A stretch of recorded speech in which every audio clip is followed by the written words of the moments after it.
श्री स्वामी समर्थ मंडळी, प्रत्येक देवघरामध्ये शिवलिंग हे असतेच. भगवान शंकराची सेवा केल्याने प्रत्येकाच्या अडीअडचणीतून मार्ग मिळतो. तसेच भगवान शंकर लवकर प्रसन्न होणारी देवता देखील आहे. प्रत्येकजण भगवान शंकरांची सेवा रोज करतच असतो.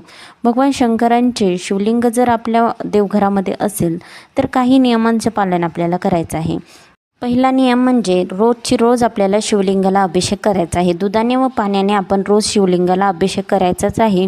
शिवलिंगाला तुम्हाला चंदन व भस्म लावायचं आहे. जे असेल ते लावू शकता, परंतु हळद कुंकू आपल्याला अजिबात लावायचं नाही.